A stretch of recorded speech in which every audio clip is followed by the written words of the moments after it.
Hello plus 2 class students. So next topic of solid state is packing efficiency. What is packing efficiency? Actually, suppose this is a unit cell. ये क्या बच्चों एक unit cell है. इस unit cell में हमारे पास क्या पड़े होते हैं, ऐसे पार्टिकल्स पड़े. हमारे स्फीयर क्या रिप्रेजेंट करता है, पार्टिकल रिप्रेजेंट करता है.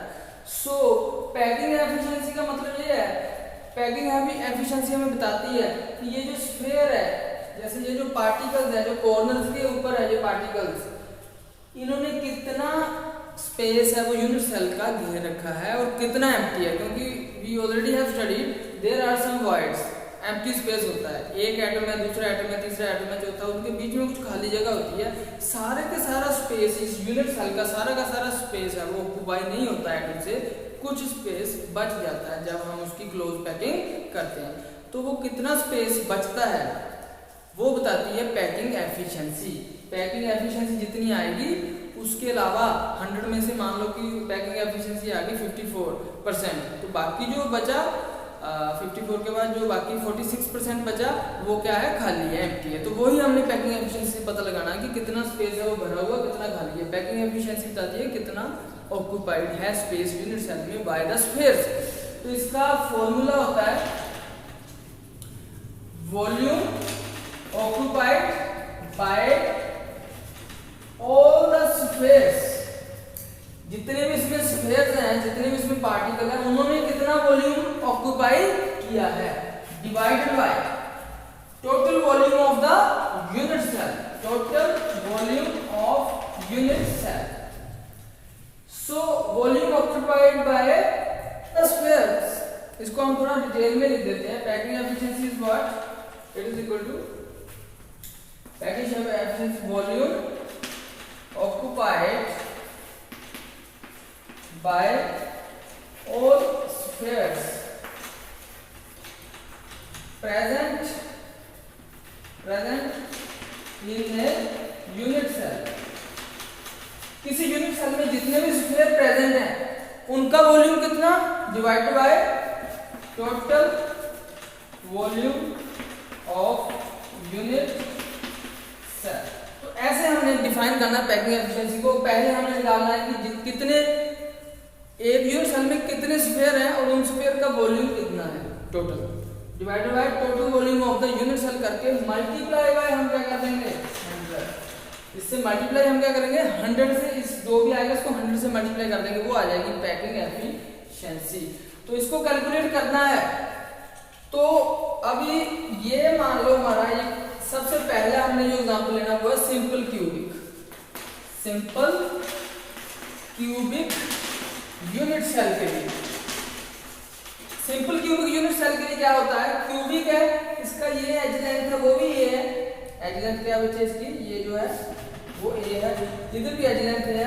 तो हमने क्या करना है, एज लेंथ ए है अगर तो इसका वॉल्यूम ऑफ यूनिट सेल आ जाएगा. सबसे पहले volume of unit cell A cube आ जाएगा. वॉल्यूम क्या आ जाएगा, ए क्यूब. लेकिन हमने ए की वैल्यू फाइंड करनी है. कैसे करनी है, सो एक ये कॉर्नर है, ये कॉर्नर है, एक एटम यहाँ प्रेजेंट है. हमने ऐसे रिप्रेजेंट करना है एटम को जैसे कि इनमें कोई डिफरेंस है ही नहीं, ऐसे इनमें गैप जैसे है. तो एक एटम यहाँ पे, एक एटम यहाँ पे. तो इस एटम को थोड़ा सा कर देते हैं. जैसे हमारा ये पूरा 2r होता है और ये कितना है, मान लो ये रेडियस है स्फीयर का, ये भी क्या है इतना स्फीयर का रेडियस, ये इतना स्फीयर का रेडियस. तो ये टोटल कितना बच्चे हमारे पास, ये टोटल है a. टोटल कितना बच्चों हमारे पास a एज लेंथ. और ये एज लेंथ किसमें बटी है, एक आ रहा है स्फीयर का और दूसरा स्फीयर का. ये edge length is equal to r plus r is equal to 2r. तो a क्या आ गया बच्चों 2r. और volume of the unit cell क्या आ जाएगा फिर 2r क्यूब.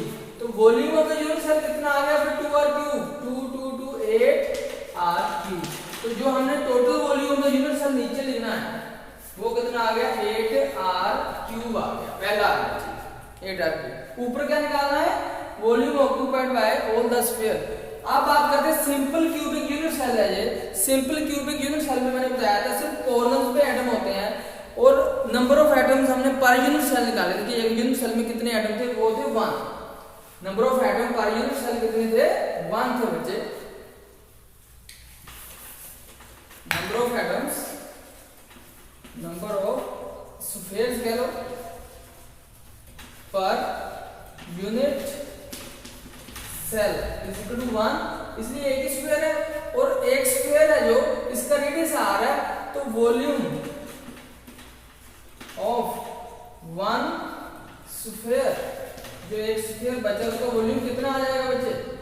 सिंपल सी बात है, उसका वॉल्यूम आ जाएगा हमारे पास r, इसका रेडियस है 4, स्फीयर का वॉल्यूम होता है 4/3 पाई r क्यूब। सो ये वॉल्यूम है एक स्फीयर का, क्योंकि एक ही इसमें नंबर ऑफ स्फीयर्स है, तो ऊपर आ जाएगा नंबर ऑफ स्फीयर्स का वॉल्यूम, ये कितना आ गया 4/3 पाई r क्यूब, और नीचे आ जाएगा इस यूनिट सेल का वॉल्यूम मल्टीप्लाई बाय आ जाएगा 100। इसको अगर आप सॉल्व कर दोगे ये कैंसिल हो जाएगा, जो इसको जब सॉल्व करोगे तो हमारे पास जो पैकिंग एफिशिएंसी आए 52.4%, तो ये एफिशिएंसी आएगी 52.4% एफिशिएंसी इस केस में आ सकती है। तो अब हम दूसरा केस लेंगे, अब हम क्या करेंगे? दूसरा केस स्टडी करेंगे। दूसरा केस क्या है? दूसरा केस लेंगे बच्चों हम face centre FCC, face centre cubic. Face centre में अब हमने क्या करना है, थोड़ा डिटेल में बताना पड़ेगा हमें।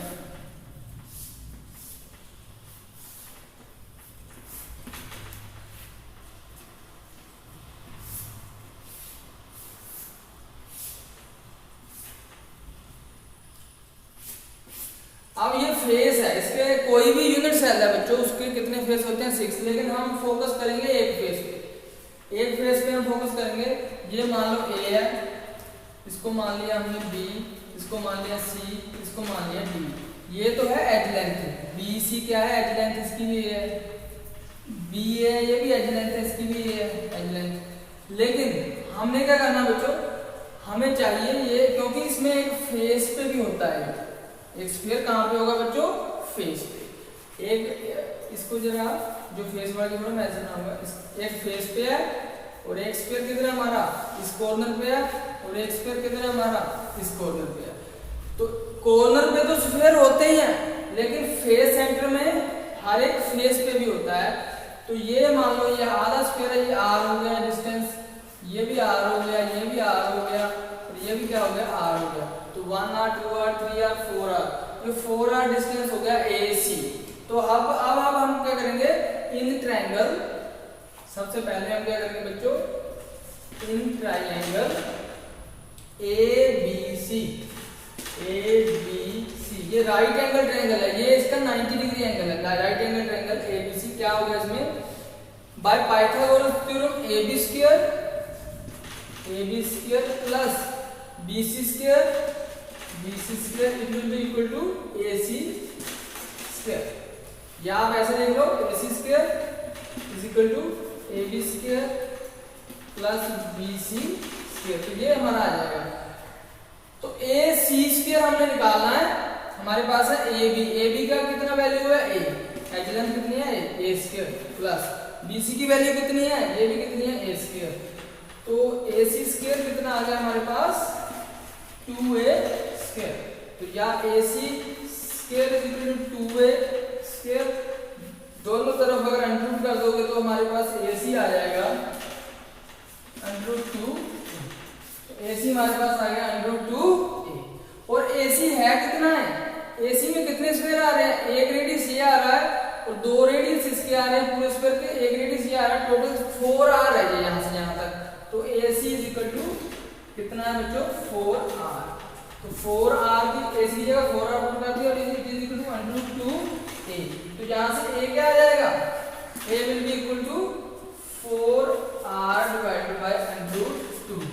तो इसको अगर आप सॉल्व करोगे तो ये हमारे पास आ जाएगा A is equal to what? ये √2 है, ऊपर आ जाएगा 2√2R,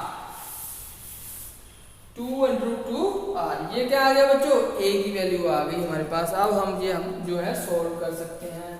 क्या सॉल्व करना हमने? अब पैकिंग एफिशिएंसी निकालना है। तो क्या है packing efficiency? Packing efficiency it is equal to volume occupied by all sphere. कौन सी बात कर रहे हैं हम? एफसीसी की बात कर रहे हैं। एफसीसी में नंबर ऑफ स्फीयर्स कितने होते हैं?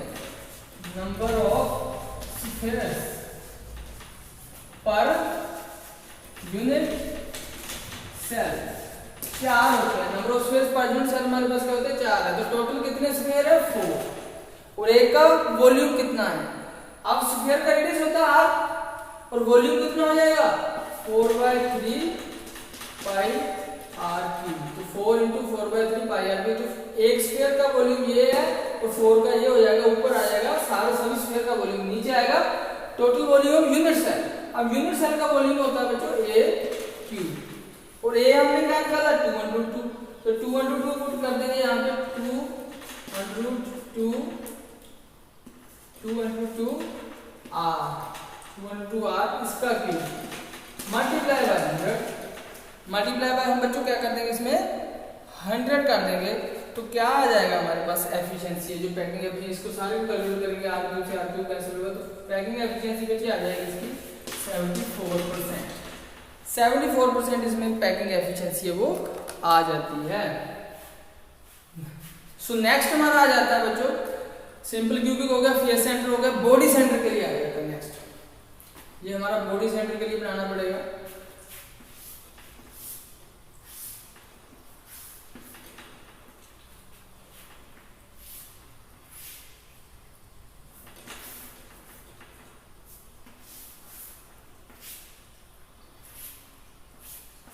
बॉडी सेंटर का क्या मीनिंग है बच्चों? बॉडी सेंटर का मीनिंग ये है कि ये मान लो बॉडी है, इसका सेंटर ये है बच्चों, ये बॉडी सेंटर। इसमें बच्चों एक स्फीयर हमारा होगा यहाँ और एक स्फीयर होगा यहाँ और एक स्फीयर होगा इसमें बीच में, ये बॉडी के सेंटर में। इसमें क्या है? बॉडी के सेंटर में ये एक स्फीयर है। इसमें बच्चों क्या होगा? इसमें एक तो ये लाइन जोड़ दो इसको और एक ये तो जुड़ी हुई है और इसके अलावा ये लाइन जोड़ दो। तो बच्चों इसमें क्या करना है? हमने थोड़ा सा इसको जो ये कॉर्नर है इसको मान लिया A और इसको मान लिया हमने B, इसको मान लिया C, इसको मान लिया D। तो हमने यहाँ दो ट्रायंगल्स कंसीडर करनी है बच्चों। कौन कौन सी है ट्रायंगल बेटे? एक है ट्रायंगल BCD, ये राइट एंगल ट्रायंगल है BCD। और दूसरी ट्रायंगल आपने कंसीडर करनी है ABC, ट्रायंगल ABC। तो दो ट्रायंगलों में हमने थोड़ा ध्यान देना है। तो पहली ट्रायंगल ये एक्चुअली पहले इस ट्रायंगल को देते हैं BCD में। इसमें क्या है? ये तो हमें पता है एज लेंथ है, ये भी पता है बच्चों हमें ये हमारी एज लेंथ है A और ये भी क्या है? एज लेंथ A है और ये BC हमने निकालना है BC। तो क्योंकि ये एज लेंथ A इनमें जो एंगल है 90 डिग्री का है, तो अकॉर्डिंग टू पाइथागोरस क्या होता है हमारा? BD स्क्वायर, ये BD square plus CD square it is equal to what?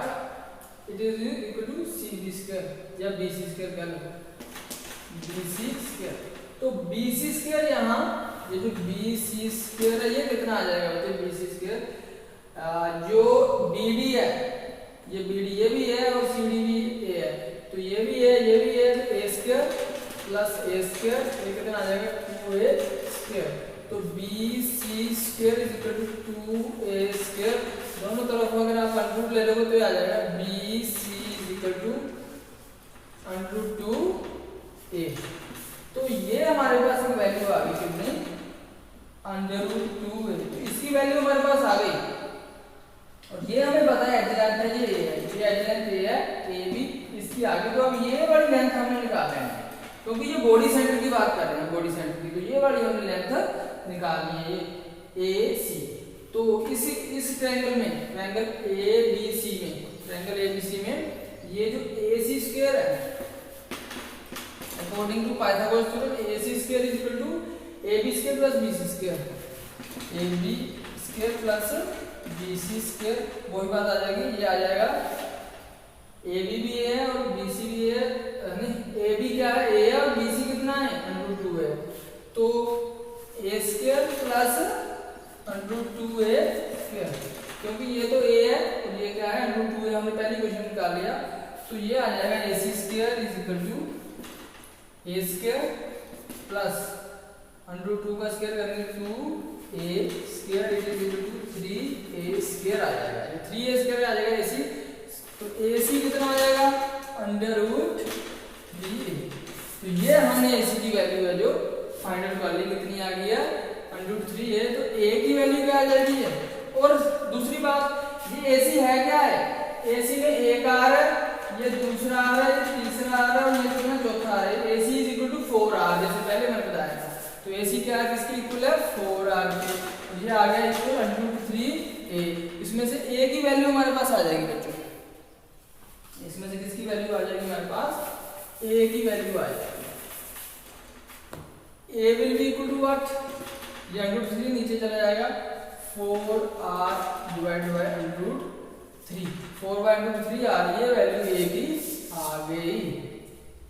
बस अब क्या करना हमने पैकिंग एफिशिएंसी निकालनी है, पैकिंग एफिशिएंसी ये किसके बराबर होती है, ऊपर क्या आता है।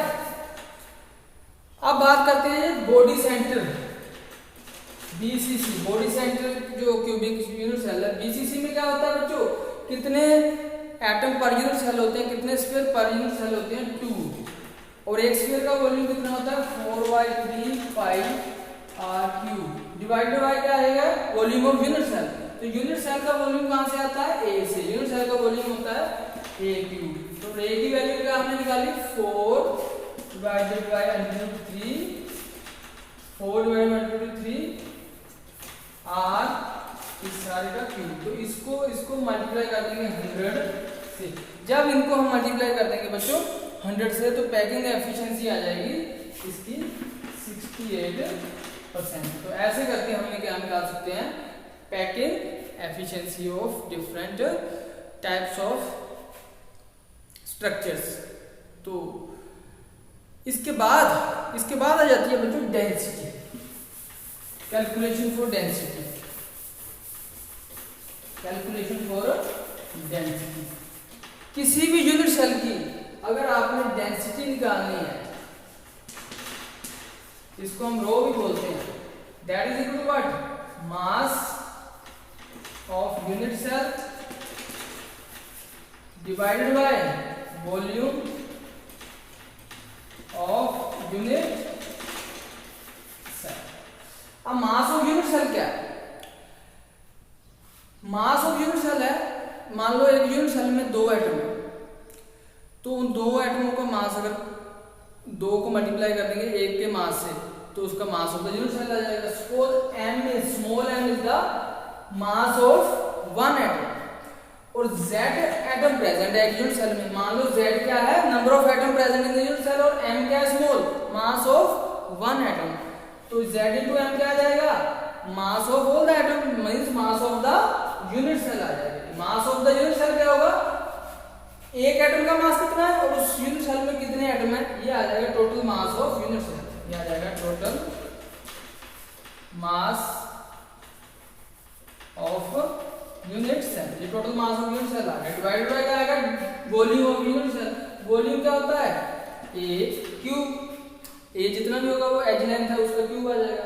अब हमें ये पता है कि अगर हमारे पास एवोगैड्रो नंबर ऑफ एटम हो तो उनका मास होता है कैपिटल M, कैपिटल M होता है मोलर मास, जो हमारे पीरियोडिक टेबल में दिया होता है बेटे वो मोलर मास होता है, एटॉमिक मास नहीं होता, वो मोलर मास होता है, 1 मोल एटमों का मास होता है, और 1 मोल में कितने एटम होते हैं एवोगैड्रो नंबर, तो एवोगैड्रो नंबर एटमों का मास होता है इतना, तो एक एटम का मास कितना हो जाएगा 1 एटम, स्मॉल m की बात करता हूँ, मास ऑफ ये जो है मास ऑफ 1 एटम कितना हो जाएगा mass of all the atom divided by n0, ये आ जाएगा मास ऑफ 1 एटम,